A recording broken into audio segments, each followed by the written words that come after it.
In the 1950s, a man came to Delhi from a small village in Rajasthan for better opportunities in life for his family. With scarce means and limited opportunities, he started a small stall where he sold household items like locks, chains, knives, ropes, etc. That was the starting of a journey of a villager turning into an entrepreneur.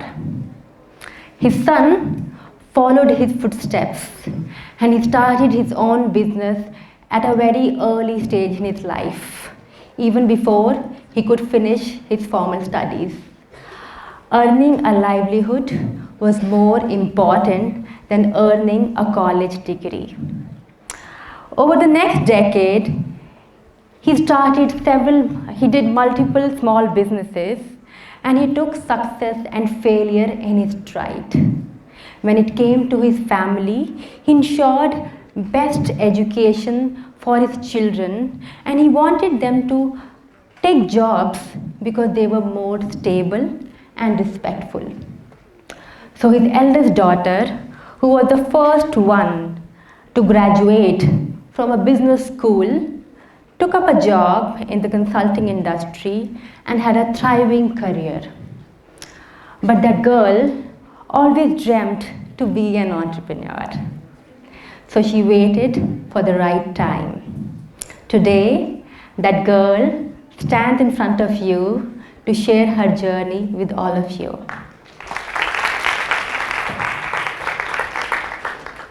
While my father and my grandfather started their business journey as a necessity, for them, it was a need for the family.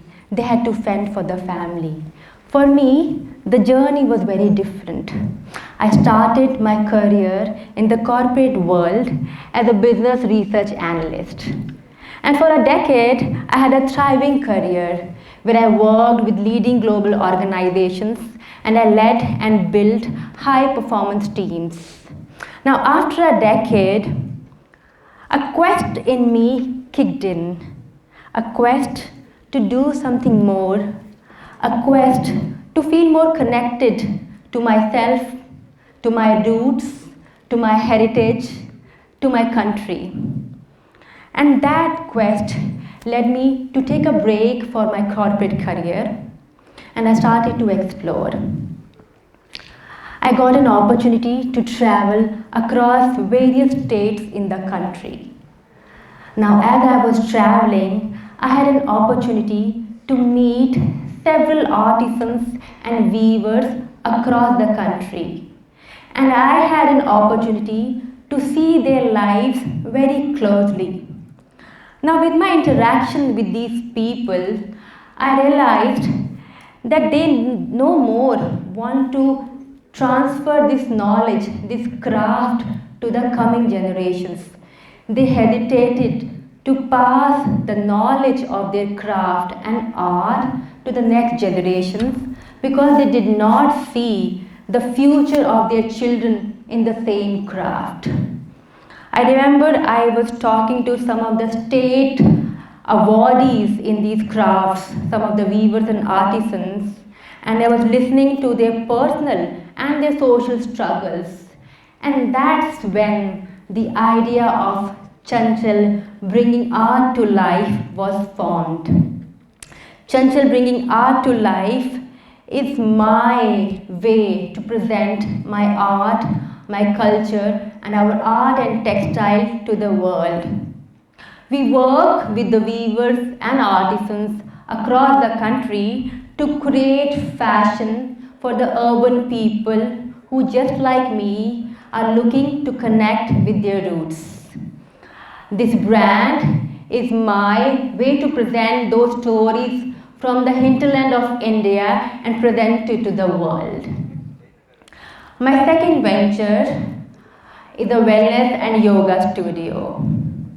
You see, in a need to feel more connected to myself, I started to learn yoga. And when I learned yoga, I realized that good health, mental, emotional, and physical, can be sustained with the practice of yoga. And I wanted to spread this knowledge, and hence Eka Yoga was born.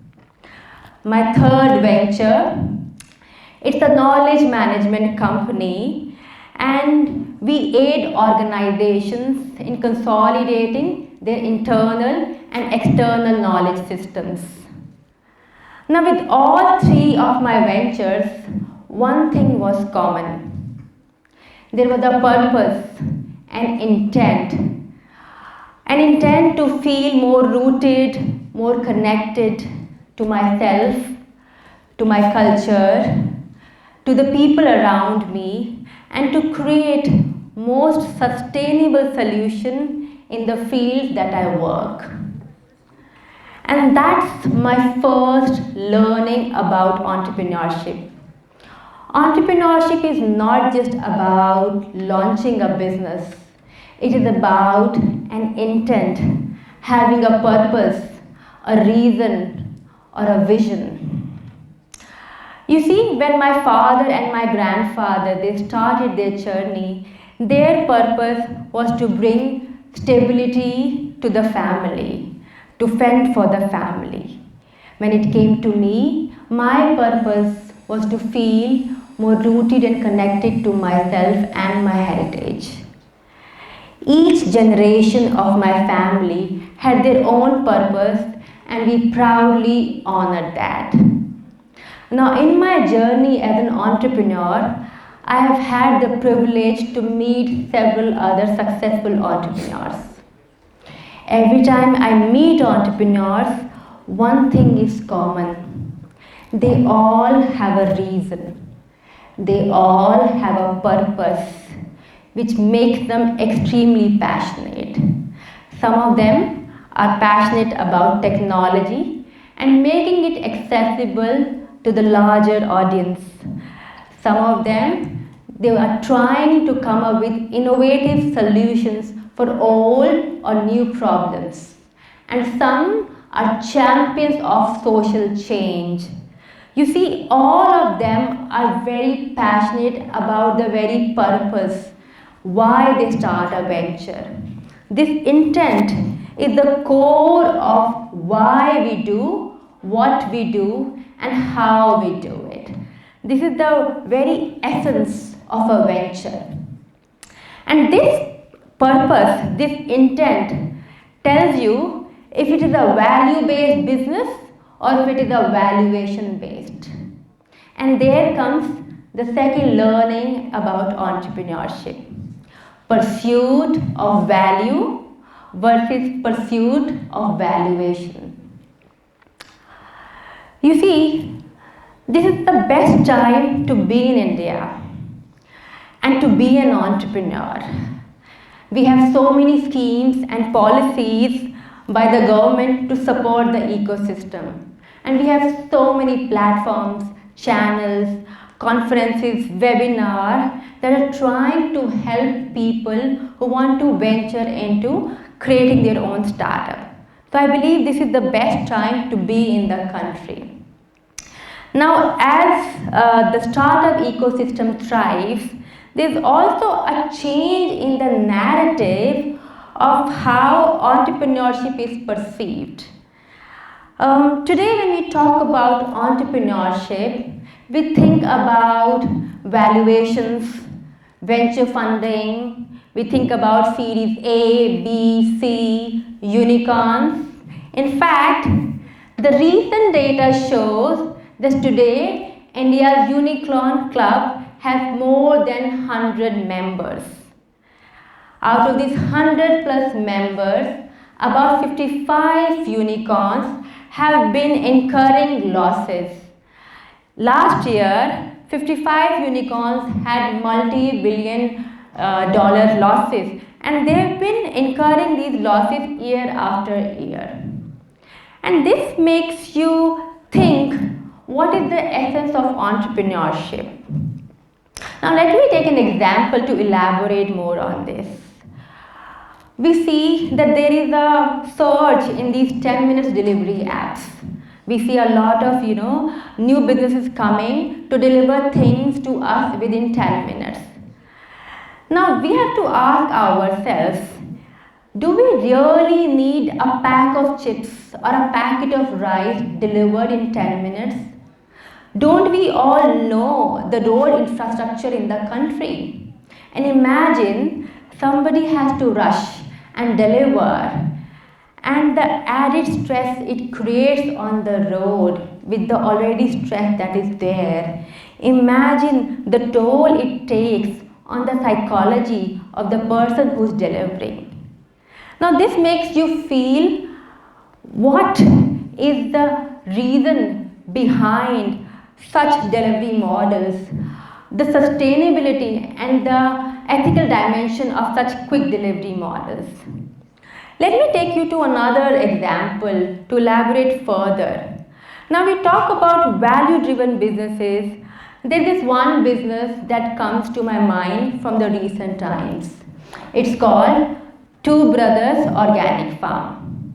Now just true to the name, two brothers quit their jobs, went back to their village and started an organic farm. Their mission is simple yet profound: to revive traditional organic farming methods to produce healthy food. Now, as you study more about this brand, you realize they are a live case study for millions of farmers, and they are teaching these farming techniques to several of the farmers within their community. They're trying to create shared value by teaching methods to others. And this distinction between value and valuation, it's very, very important.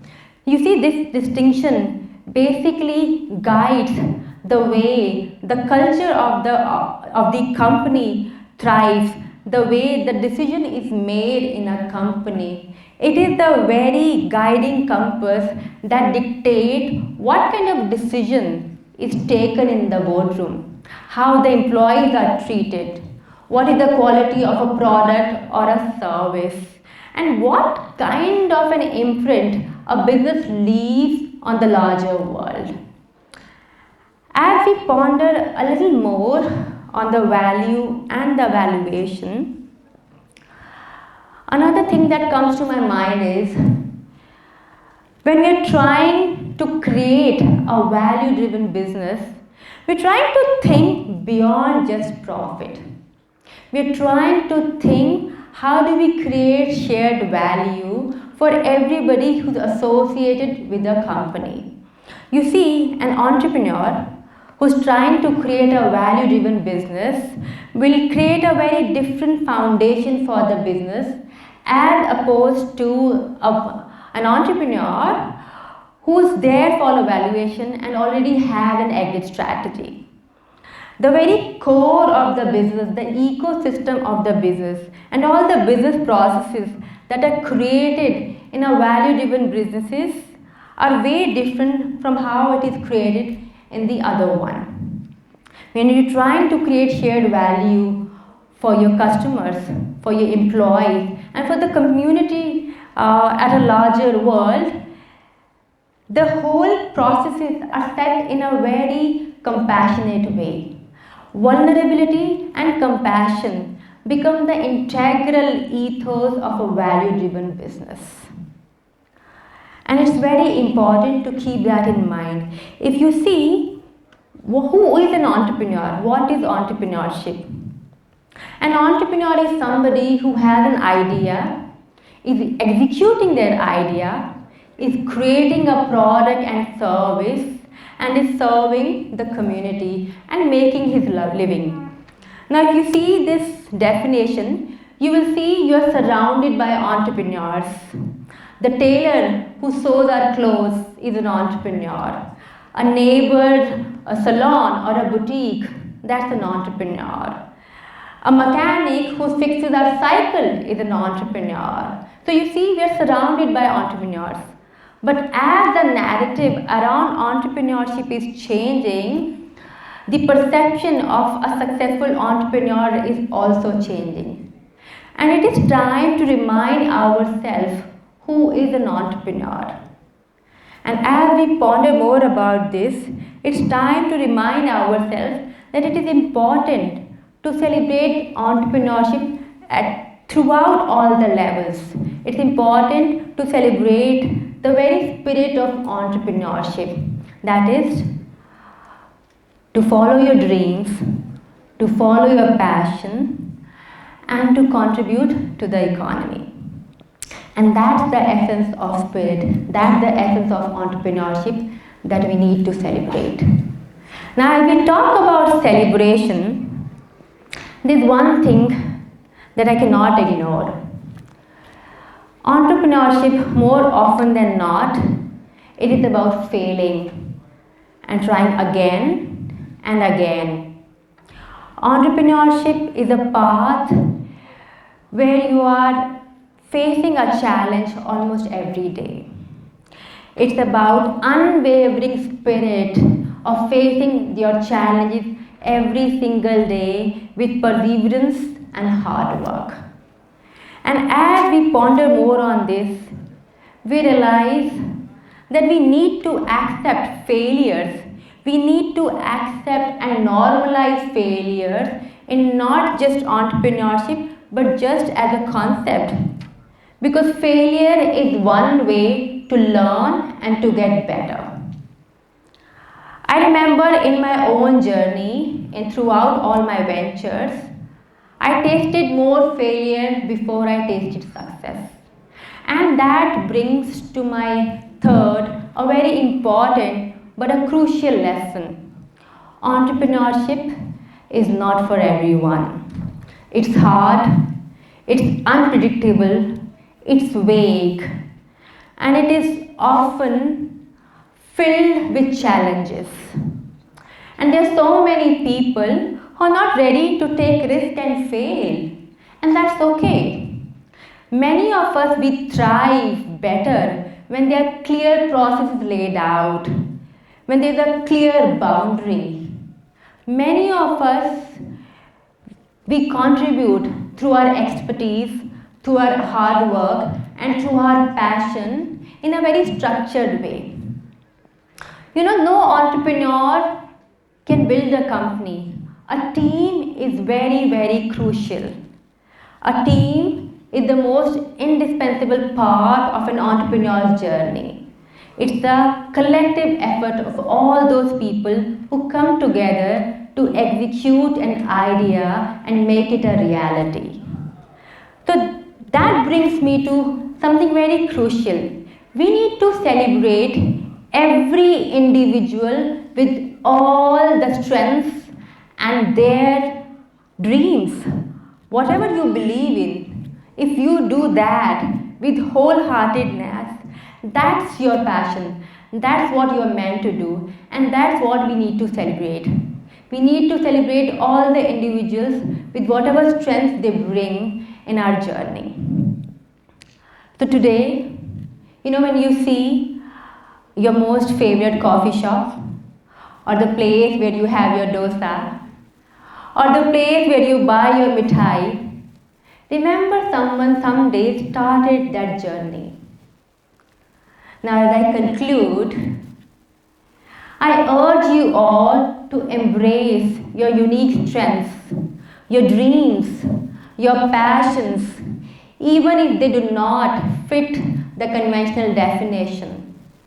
If entrepreneurship is your calling, then celebrate that spirit. Nurture it with the lessons learned. Introspect. What is it that's driving you? Empathize with the market and its need.